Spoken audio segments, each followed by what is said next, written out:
And now we go to Rainbow Al and Tom from Foam Data Services, who are talking to us about blaster painting and tips and tricks, etc. So over to Tom. Hello everybody, and this is going to be my final segment, so those of you who are sick of the sound of my voice and looking at my ugly mug, you're all going to get a break, and I'm just suffering from some random acts of dog a moment, so if you hear random noise in the background, that's my dog trying to help me. So aside from that, I am here with Rainbow Al, and Rainbow Al has got a really great presentation for you guys about painting, tips, tricks, how to get into painting, learn from his mistakes. And he's going to be producing a whole series of follow-up videos to this on his YouTube channel as well. So if you want to learn about this stuff and find out about how to get into it, now is a really great chance. So I'm going to hand you over to Rainbow Al. Hello, everybody. Thanks for that. My name's Rainbow. Rainbow Mods and Props, essentially. And I've been Nerf modding for probably 3 years. But before that, I did a lot of painting. I paint miniatures, I paint other things, and that's sort of the most important thing that got me into the Nerf hobby, painting my blasters. And in all honesty, to me, a project is only ever complete when the paint job is amazing. Like, you want to look at the blaster and it's gonna, look and scream at you like, right, this is a modded blaster.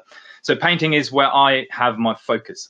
And because I've been asked a lot of times how I do paint jobs and how I do things, I've decided to do a talk at Foam Fest and make a presentation for you guys. And since we're live now, this is live.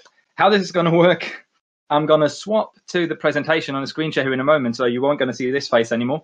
But you still hear me, and I hope this is going to be all right for everybody. This is going to be a really quick-paced presentation because I have so many things to say and only so little time. So please be aware, I won't be taking any questions during this, but I hope I have enough time for Q&A afterwards.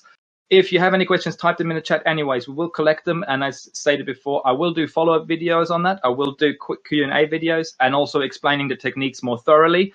And also this presentation will be available to my patrons on Patreon. So like, you get your hands on it, no troubles. So without any further ado, let's see if I can do this here. Quickly do the screen share. And that should be it. And off we go. So this presentation is going to be about blaster painting and customization. And I don't own any airbrush and I don't do hydro dipping. So this is mostly about spray paints and hand painting techniques. And we're going to start with the essential steps of how I build a paint job. So you guys can see what I do. I'm going to talk about some techniques and I'm also going to share some tips and tricks along the way. And first word, by all means, nothing that I say is actually set in stone. So if you have any other experience on this or you have any other techniques that you'd like to discuss with me, please get in touch. This is just something that I figured out over the years that worked for me the best. And so off we go. With the project on the table, obviously, before we start painting, we need to prepare our blaster. And this will come as no surprise to most of you. We're going to start with sanding. And even if you want to keep the logos and you don't want to remove the names and things, still roughen up your surface because the paint can grip onto a rough enough surface a lot easier than on the plain surface of the blaster. And also pre-sanded parts on the blaster, I have found that they might interact with the paint depending on that whatever paint you're using. So I always make sure to at least roughen them up. So as you can see with the hammer shot in this picture, it doesn't need to be fully sanded in my experience, just need to see that is excuse me, that is roughened up enough so that your paint can hold. After I've done all the sanding, I get to cleaning the blasters and the parts. So I have an industrial vacuum in my basement, and I use this and a brush to get rid of all the dust that I can see on the blaster. Afterwards, I take it to a wash. I use dishwashing liquid and a brush and give it a good scrub and actually make sure I get everything cleaned. And then I set it out to dry. Once it's fully dry, before I actually get into painting, I degrease the entire pieces that I want to paint with something like methylated spirits. The important thing for this last step, you've got to wear gloves. Because your hands, even though you think they're clean, they always have some residue on it and they will leave stuff on the blaster and that could potentially mess up your paint job. And now I understand that different people have different experiences with different colors and primers, so some of these steps might seem overdoing it, but that's just how I prepare my blasters so I have the best possible result. And with the last step here, the methylated spirits, you got to be aware that this thing is really It dries really quickly, it evaporates really quickly. So mostly I take all my painting stuff out to be ready to paint. And then I do the degreasing, leave the blasters out in the sun to dry, and start painting 10 minutes after, and I'm fine. So let's continue with step 2, which is the priming. We all know that we sort of need some primer, even though there is heated discussions around spray painters if you do need primers or not. I do use primers because it does what it says. It primes the surface. There is different types of primers, and you should, whatever you have available, you should try that beforehand. I'm in southern Germany, so I have different spray paints available than people in Australia, than people in America. So it doesn't make much sense for me to share this on the stream. But if you have questions, get in touch. There's universal primers and specific primers. And you might think that you're working Nerf, so you're only working Nerf plastic, so a specific plastic primer should be fine. And if you're only repainting Nerf blasters, I agree. But if you're doing anything else like me, I do integrations, I don't use plastic primers because I have other materials like epoxy sculpt, like metal, like wood on the outside of my blaster that needs to be painted. Therefore, universal primer will do a lot better job at it. You're applying your primer. It's the same with every other spray painted color, and I'm going to go over spray paint techniques in a bit. Is you apply several thin layers from different directions, and don't overdo it on the first layer or the second layer because you just want to have thin layers and then build it up from there. And once you've applied, let's say 2 to 3 layers of primer and you're good to go, give it enough time to dry. Your primer, as well as any other spray can, will state how long it takes for it to be fully dry. Especially with a primer, it will say on the can how long it takes to be ready to be painted. So at least give it that amount of time to dry. I honestly leave my primed blasters out for at least a day and then just have them fully dry to move to the next stage, which is base coating. And technically, you are ready to go. Hang on, sorry. Technically, when the primer's on there, you're ready to go with your base color. But a couple of, probably about a year and a half ago, someone mentioned to me, you should actually put in a layer of automotive silver. And the reason for that is, and I've been doing it ever since, and I've been trying it out, and it works for me. The reason for that, automotive silver is a very durable type of color, type of spray paint. It's meant for moving parts on a vehicle. And so it is really, let's say, robust in terms of a paint. It's very rubbing off, very rub resistant. So you want to have this and have those attributes go onto your base color. And the way to do this is a so-called wet-on-wet paint job. So you would apply an automotive silver, a coat, maximum 2 coats, because that stuff tends to pool really quickly, and you want to avoid pooling of that because it's taken forever to dry. And then within the recoating times of that spray paint, you're going to apply the first layer of your base coat. So while the automotive silver is still wet, technically, you're going to apply the next color. So the colors combine, and then you will transfer the protective attributes of the automotive silver to the layer of color above, because they will become one layer. So it's a theory, and so far this has worked like a charm for me. And then you continue with another 1 or 2 layers of your base color in the recoating times that whatever color you have states on the can. And remember to leave that to dry.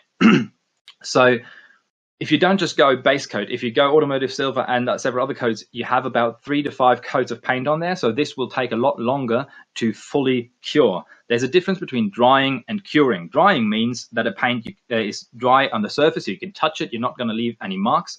Curing means it's fully dried through. And for the following steps, you want it to be fully dried through so you're not messing up the paint that you have done so far. Next step would be, there we go, sorry, here we go. Next step would be layers. And layers means that's where all the detail work comes in. That's do all my whichever work. So the top picture shows a shading effect, which was a yellow to black sort of flame-like shading. The second picture is more spray painted colors, and I used some mask tape, to tape off a bunch of sections that I don't want to paint again. And the bottom one is my current big project, the Razor Song sponge paint. So this is the 4th layer. There's no detail work here. It's just breathing life into the paint job. For my hand paints, I use acrylic paints because they are fast drying. And so I actually have my working times are shorter overall, because when I've done one part of the shell, I leave it to dry. And when I'm done with the second part of the shell, I can actually come back to the first one and do this, excuse me, do the second layer on that. With spray painting and mask off spray painting on previous paint job, you got to watch the drying and curing times of that spray paint, and also when to remove the masking tape. But I will talk about masking tape and removing and times and like that in after this. But yeah, just have this in mind, okay? And then obviously also painting or whatever effects you want to do, that's the layer part. That's what you do here. The next step is the details. And this is where I go crazy with little brushes and do detail painting, or even with marker pens, acrylic marker pens or Sharpies. They all work like a charm. This is where you actually get all the little things to pop. So I will do screws, I'll do names, I'll do scratches, and all these little silver bits and bobs. I paint them right in that stage. And this is also where I do my names. If you've seen my work, I name all my blasters and they all have a number. And I also do the grip here. I always paint my grips black, just to have some contrast. And that's for me always one of the last sort of steps of the detail work, to paint the grip. One thing I want to say about stickers and decals, I think that stickers and decals are best put on somewhere around there, so that they all get the weathering and also the clear coat on top of it, so they look like they belong to the blaster and they're protected by the clear coat. But the thing you have to do, you have to try out if the glue of the stickers that you use or the medium of the decals that you're using is compatible with your clear coat, because sometimes they're not, and that means that over the drying time of the clear coat, the chemicals will react with each other and they bubble up or they will damage the stickers somehow. So meaning, get two of the stickers that you want to put on your blasters and take one and have a practice piece somewhere and try this out before and watch it for 2 days till the clear coat is fully cured, because only then will it stop potentially reacting with something. So don't just go spray clear coat on it, watch it 5 minutes and be like, yeah, that's fine, because it probably won't be. All right, so as you can see, like all the detailing is done in that step. And if you want to have a nice and shiny, clean blaster, you could skip the next step. But the next step is the used look, which breathes life into every project. And I just love this. This is essential for any sort of post-apocalyptic builds, for any sort of realism, for all these kind of things. But if you just want to have a clean looking blaster, which I sometimes do as well, you can skip this step. But there's several techniques you could use to get a used look, and all of them actually I could talk about for at least an hour, which is why I'm going to do follow-up videos. I just want to mention them here so you have heard of the things, and there's brilliant tutorials on YouTube anyways. So yeah, we'll have dry brushing. I used acrylics for dry brushing because of the fast drying effect. I wouldn't recommend using oil colors for dry brushing, which is top right picture on that hammer shot. There's a silver dry brush on these colors to make it look used. There's edge highlighting, which is something I've adapted from miniatures and also cosplay, which makes the edges and corners just really pop. There's rub-on metallics. If you've heard of a stuff called rub and buff, or in Europe, gilding wax is used by a ton of cosplayers, which is awesome to create metal effects. Just a tip here on the side: the rub and buff as well as the gilding wax, they require a rough surface to stick to. So if you have like a plain spray painted coat which is really smooth on the top, you're going to have a hard time to add some rub and buff or gilding wax to that. So you might need some 800 grit sandpaper to just roughen up that painted bit a little bit so the metallics will stick to it. Just keep that in mind. You could do paint on rust, which I've done to the bottom hammer shot here, and painting on rust is actually dead easy. You need 3 colors: a black, a brown, and an orange, and then just sort of tab on the paint and just tab on the blaster and keep going. Great tutorials out there, but it's as easy as that. And then obviously there's weathering, like the long shot scope. Just painted with 3 colors: silver, green, and black, and then it's weathered with black and olive green to make it look oily and well used. So with the weathering, you can use acrylic paints and you can use oil paints, and I'm going to talk about pros and cons in a second. But essentially, this is the used look part. And when you're done with it, and when you're done with all that, you get to the final part. One thing you got to make sure is that before you go to the clear coating stage, everything is dry. All the previous layer are dry. And I'm going to stress this here because if you use oil paints for weathering, they might take up to a week to dry, depending on how thick you apply them in certain corners and stuff. So you got to be aware of that. And you want them fully dry, if that's even possible with the thickness of oil paint sometimes. But you want them fully dry before you go to clear coating stage. The clear coat is there to protect your paint, and we all know this. The ideal thing I found is 3 to maybe 4 layers of clear coat. But the thing is, you want to do it as a wet on wet paint again, because you don't want to have 4 single layers of a clear coat. You want to have 1 thick protecting layer. That's at least my idea and philosophy behind it. So again, read the curing times and no, not the curing times, the drying times and the recoat times on that spray can, and then use a wet on wet sort of look. There is, on the glossy end of the spectrum is high gloss clear coat, and on the other side of the spectrum is matte. And there's a ton of others in the middle, and they all have their uses and all have advantages and disadvantages. My standard is 2 layers of high gloss and 1 layer of matte, which is what I've done to that Rampage mod up the top there. And it still looks quite shiny, even though the outer layer of clear coat is actually a matte clear coat. Why am I doing 2 high gloss and 1 matte? The high gloss is better in terms of protective attributes because it stays a lot softer. And the matte clear coat will dry out completely and make sure the blast is not sticky from the outside. And that, by the way, is something that normally clear coat shouldn't do, but it is about the recoating times that's easy to mess up with high gloss clear coat. Yeah, you've got to be aware of the recoating times, because if you applied a second or third coat too quickly, the coat underneath couldn't dry enough, so the entire project won't dry at all, meaning the blaster will still feel sticky even after months. Like, I have 2 blasters here, as well as a guitar case that I've painted years ago, and they're still sticky. And that's because I didn't really watch the recoat times on the clear coat, because I didn't know what I was doing. So you got to be aware of that.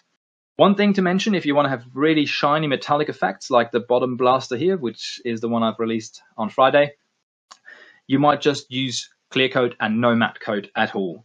And with this, you have to try out the combination of the clear coat and the metallic color, especially something like chrome and gold is really hard to keep looking shiny and metallic when you use a clear coat, because it tends to dull down the paint. So when you have a full on nicely painted chrome looking blaster, excuse me, you hit it with a clear coat, it just turns out silver, dull silver, and you're going to hate yourself for that. But that's what is the problem with these metallic colors. If you can't find a clear coat that works for you with the chrome color that you want to use, or the metallic color you want to use, I just suggest looking into 2K metallic colors. So there's 1K colors, which is what most of you will use most of the time, and there's 2K colors. And normally, if applied correctly, a 2K, so a 2-component color, will not need a clear coat on top of it. So if you have a 2K chrome and apply that correctly in several layers, that should work like a charm without a clear coat, and you will have the metallic look and effect. Just something to keep in mind. And with all that done, you gotta let this dry for a long time. So I do at least 24 to 48 hours of drying before I do my internal work and before I do the assembly of the blaster.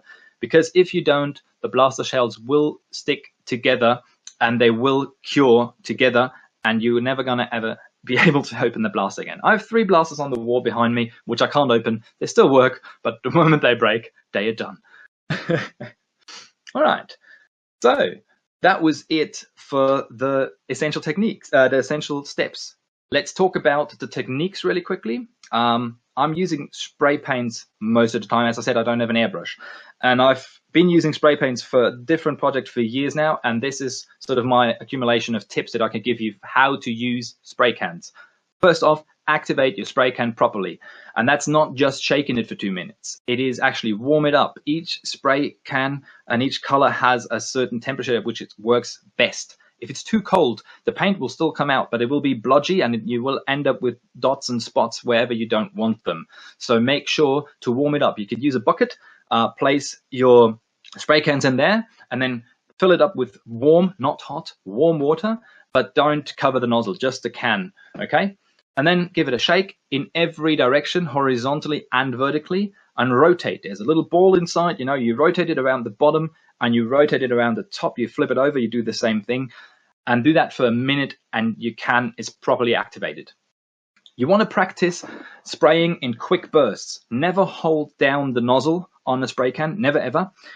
Do quick bursts and never end or start a burst on your project. So you would start on the one side of the project, you burst over it, and you let go on the other side of the project, okay? And it's just going to be quick bursts of spray paint. That's how you want to spray paint. And with the quick bursts, you also want to focus that you push the nozzle all the way, because if you do light pushes or half pushes, again, the color will splodge and it'll just look ugly. It won't disperse the way it should because the pressure is not all there. So practice that quick burst and still pressing it all the way. Never change direction on the blaster. So meaning, if you want to go back and forth, you go off the blaster on the piece of cardboard that you are, and then you go back. You never change direction on the blaster, because no matter how quick you are, it will leave a lot more color on that very spot, and it will look ugly. You want to keep your distance from whatever you are painting with spray paints. Normally it says about 20 to 30 centimeters. And yeah, just have that and work with that. The closer you get, the quicker you have to move. But also, if you're too quick, the pressure is too high and the paint will hit the blaster and then will be spread to the side from the pressure that's coming from the can. So make sure to don't go too close, don't go too far off either, otherwise you just dust it. It's also a technique that you can use, but for normal application, figure out anything between 15 to 20 centimeters. And remember that if you're closer, you got to move quicker. You want to inform yourself about the drying, recoating, and curing times of your paints before you start painting. Don't stand there halfway through a paint job and read the can and go like, hang on, how long do I have? Inform yourself of that and write it down on a piece of paper if you need to, so that while you add it with the spray paint and everything, you don't have to look on the can, you have your piece of paper there, or even a timer, okay? So drying means that, as I said, you can touch it and you're not going to leave a mark. Recoating means obviously the time where it's ideal to apply a second layer or a third layer. And then curing means the entire thing is dried through completely. When you're mixing different brands, try beforehand on a dedicated old shell piece, because they don't have to work together. They might, but they don't have to. And even within the same brand, like in southern Germany, I use Montana spray paints a lot, and even they have a gold series and a black series of colors, and even those are not compatible with each other. So you got to try these things beforehand to avoid ugly outcomes on your proper project. And with all the spray painting, make sure to wear proper masks. Like, I'm not talking some willy-nilly Corona piece of cloth mask. I'm talking proper respirators. Like, invest in something from a proper paint supply shop with proper filters that you have to change every 3 months or so, or depending on how much you use it. And make sure these filters are always up to date. Keep track of that, because your health will thank you for that. So make sure to always wear these proper masks. Next technique, masking tape. And some of you might find this funny that I have this on the list, but it's something that you really can mess up a project with. First off, it is absolutely great to invest in high quality painter's tape. Even though the roll's probably 2 or 3 times the price, it is worth doing so, and you'll thank me in the long run. So invest in proper tape. Your base color and whatever you're trying to cover needs to be fully cured. So not just dry, it needs to be cured, okay? So, because if it's not, and you rip up the paint, you rip up the tape, if you rip up the tape, you might damage the paint underneath. A little technique that I found very useful is when you apply the tape, only press on the edge that's actually meant to separate the 2 pieces that you want to paint, and let the tape fall onto the blaster. Like the rest of the tape, let it just fall on there, because the more you press tape onto a blaster, the more risk you have of damaging the color underneath when you pull the tape off. So if you only push down the edge and let the rest just fall on it, it's less risk of that to happen. Be careful when you use spray paints, because especially metallic spray paints, the chemicals in them might react with the glue in the tape. And by that I mean that you won't see this from the outside, it's going to look all fine, but when you try to pull off the tape, the glue will separate itself from the tape and will stick to the blaster, and it'll sit on that color and it'll look really, really nasty. And you cannot get that off. So that's another thing you need to try beforehand. So make sure that you have an old shell where you try masking off something and try that paint and then see if that works. And yeah, for acrylic, hand-on, like brushed on acrylics or even airbrushed acrylics, I haven't seen this problem yet. But with spray paints, I have seen this. I've seen this a lot. So be careful with this. Remove tape when the colors are dry but not cured yet, and that might be sooner than you think. As in, you've done you've masked it all off, you've done all the spray painting on top of it, and then the moment the color starts to cure up the top is where you want to remove the tape. Because if you wait too long for removing the tape, there is a chance that the color is actually cured, and then it will crack, and it won't just get ripped by the tape in a straight line. It might just crack, and then you won't have a clear and nice line where you can follow, and it's gonna look weird. Use as little tape as possible. So I only use, if I can, I only use one line of tape, and then I use some newspaper, and I tape the newspaper to the tape. Again, reducing the amount of tape glue that's actually on my previous painted blaster, and are therefore reducing the risk of things going wrong when I take it off. Excuse me. And one last thing, which is very important: do not cut tape on blasters. And yeah, that's just a tip that I got from some cosplayers, and yeah, it's fantastic. I mean, if you have any sort of symbol or something that you want to have cut out of tape, put your tape down on a cutting board, cut it out, and then put the tape on the blaster. But also, if your tape only runs along till a certain point and then needs to change direction, do not cut it on the blaster, because you will cut into the paint underneath, and in that way you will damage the paint job underneath, and you will see that even with clear coat on it. So cut it beforehand, never cut tape on blasters. All right, enough about tape. Let's move on. Sponge painting. This is a technique that I, by God, have not invented. I've just picked it up. But a lot of people keep asking me how I do my sponge painting, especially with the Razor Song build. And I wanted to explain this here. As a general rule of thumb, you want to use obviously a dry base coat, but you know, the darker the better, because with sponge painting you cannot get into corners and into little recesses. It just doesn't work. The way sponge painting works is you use a rough sponge, and if you don't have a rough sponge, just like a smooth one, you create it by just, you know, ripping random holes into it, and then you just tap that into the color and quickly tap it on the blaster and remove it straight away. So you're not going to actually paint, you just sort of dab it on, and to avoid smudging of the color, and so that you can actually see the shape of the sponge, and you know, to actually form on the blaster. So it's just a quick motion of dabbing it onto the blaster. With this technique, it's very important to start little and then build up. You can always add more, but it's very much impossible to reduce the paint that you just put on your blaster if you don't want to repaint the entire thing. I use different sponges for each color to avoid the colors mixing on the sponge. And so I have a better control of the color distribution on my blaster. And you could use any sort of color for sponge painting. Obviously, the quicker they dry, the better. So acrylics work fine, but you have a certain curing time for acrylics. What I do is what you can see in the picture here with the Razor Song build not being painted yet. I use spray paints, and what you can't see in this picture, I'm wearing a proper respirator mask because I'm inside. And what I'm going to do, I'm going to take a can, I'm going to spray on the piece of cardboard next to me, I'm going to spray a little dot, then take a sponge into the color and then go on the blaster.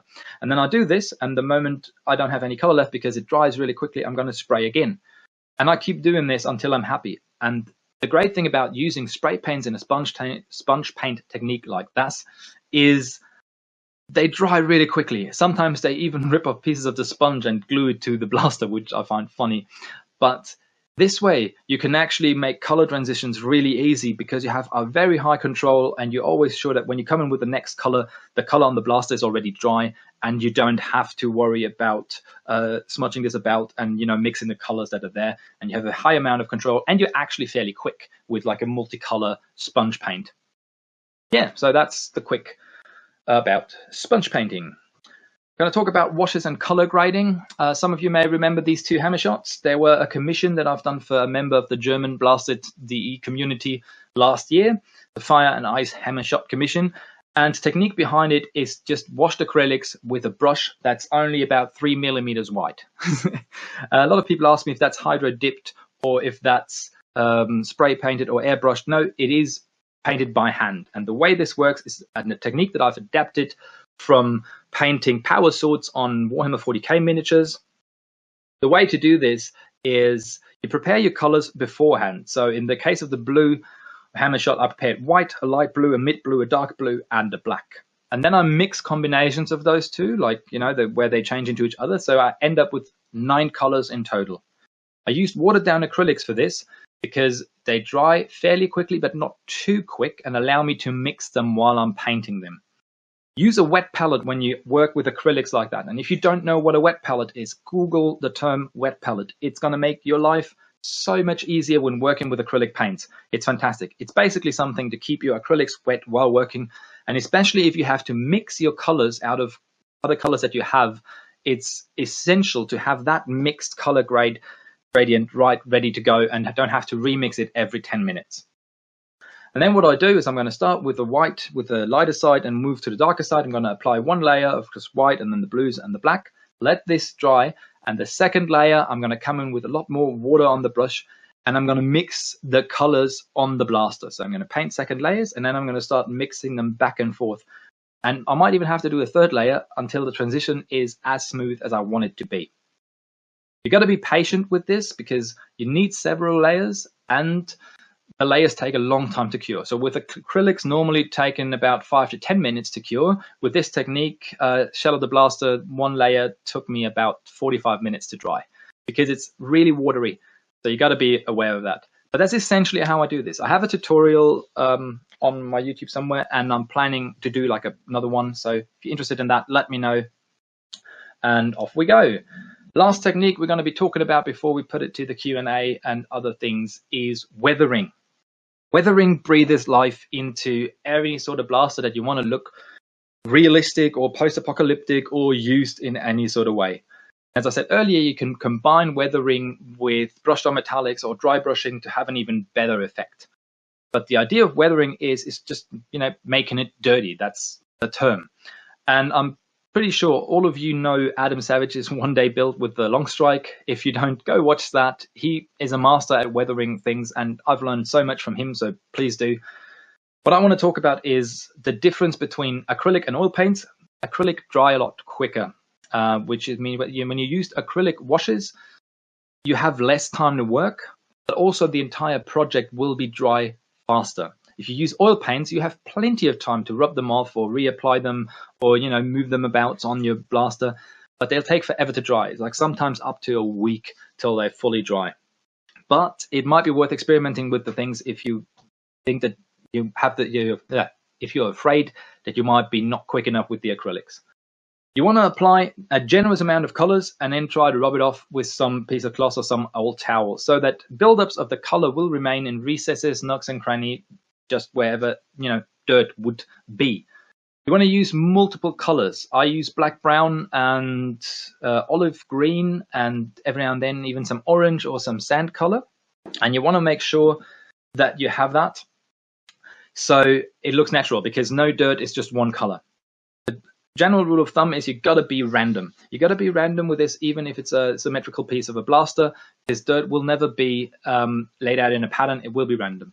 And again, you can start little and you can put up more and more if you need to, and repeat these steps until you are satisfied. One little trick here, if you put the blaster shells together every now and then, you can see if you're weathering both sides the same way, so you don't have one side a lot darker than the other.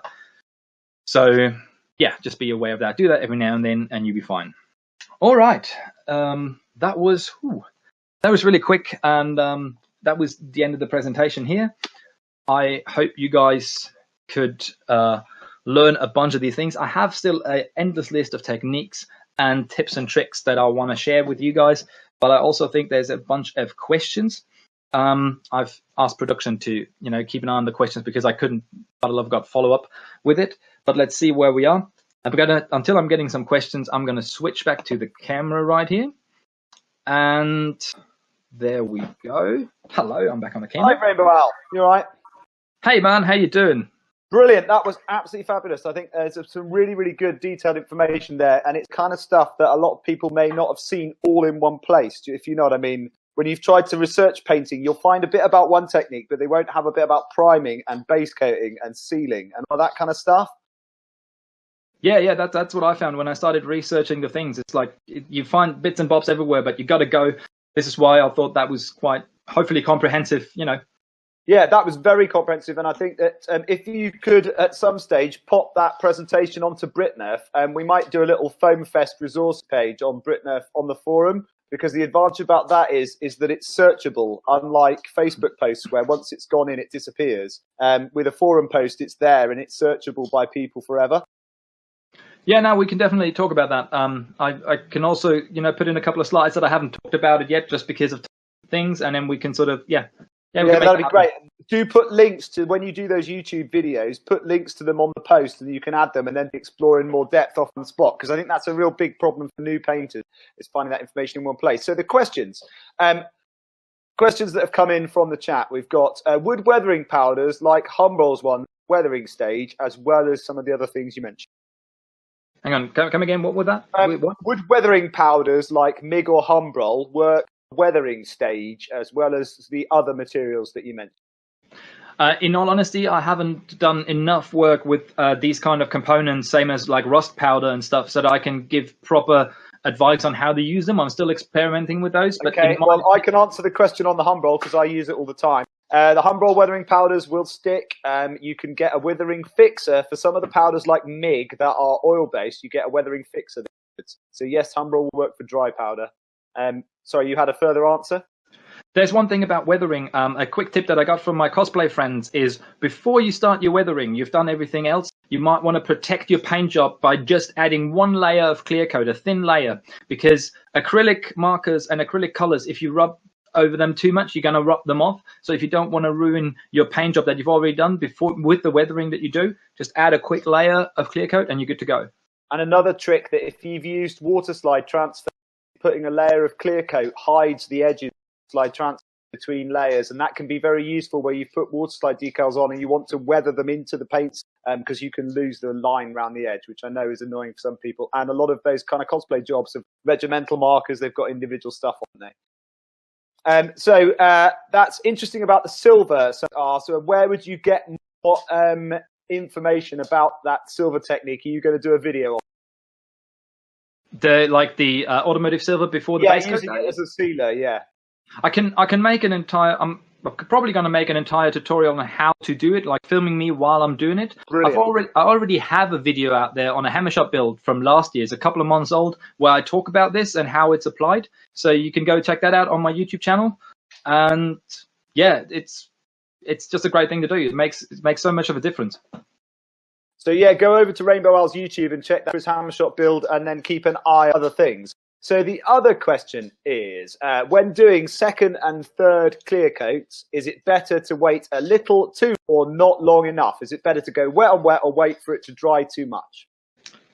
In my experience, it is better to wait a little longer than less, especially when you go clear, because of the thing that the first layer of high gloss clear coat might not completely get to a point where it's done drying out, and it will then stay in a state of being constantly wet, which will result in the blaster being sticky.